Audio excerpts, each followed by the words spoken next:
Do you remember when 300 came out? There was that great memorable scene with the pit. Don't you remember everyone saying, "Whoa, that guy is so cool. He just got kicked and now he's falling to his death. I wish I could be him." Blizzard sure does. There's someone out there so powerful he can obliterate an airport security and beat robots so badly that one of them gets embedded into a wall. How cool would it be to play as one of those robots?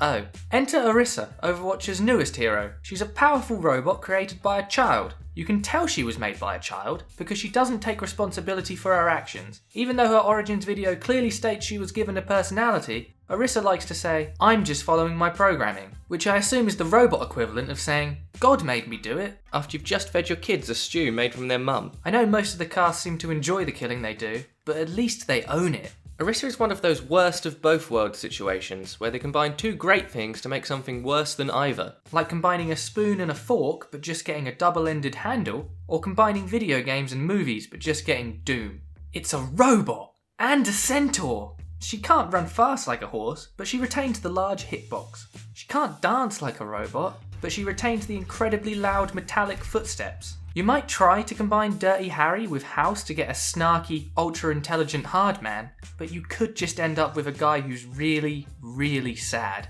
That doesn't matter though, because her kit more than makes up for her quadrupedal clanking. If you're like me, then whenever you find yourself playing D.Va, you compulsively press the reload button even though there's no reason to. Well, Blizzard listened, giving Orisa 16 seconds of consistent firing in one clip, meaning you almost never need to reload, but you still can. There's no damage drop off on her weapon and the spread is consistent from the get-go, so there's no harm in using suppressive fire to hold an enemy back like a particularly disrespectful remake of Saving Private Ryan.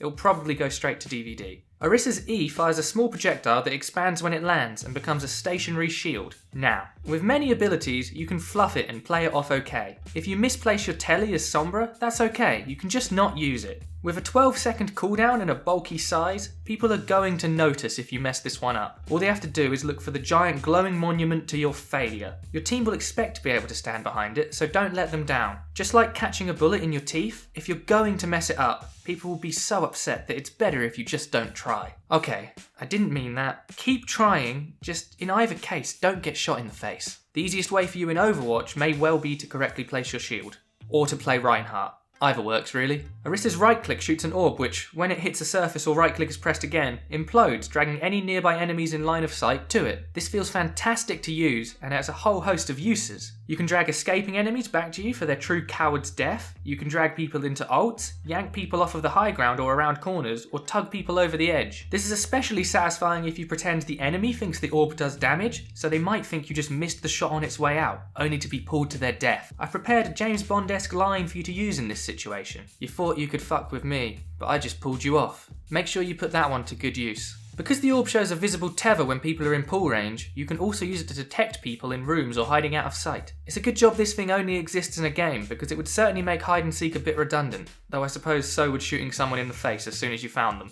Her shift ability is Fortify. To say she's like a brick wall in this mode is like saying that 1 in 50 men have dabbled in masturbation. It's a bit of an understatement. I bet 1 in 50 men have masturbated to Overwatch. Fortify not only lessens damage taken, but also stops any crowd control abilities. That means no Roadhog hook, no Rhine charge, and no Lucio boop, among others. You don't even have to dodge, you just take it.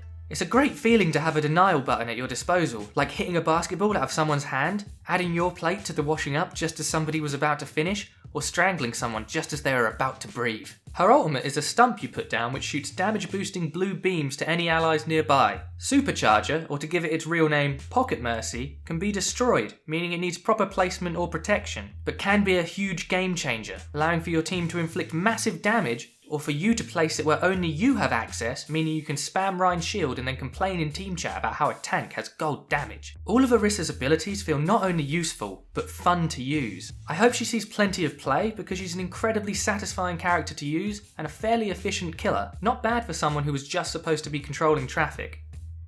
Oh, I almost forgot. Orisa's melee punches twice in quick succession, giving her the best frequency of fist bumping to Punching Kid.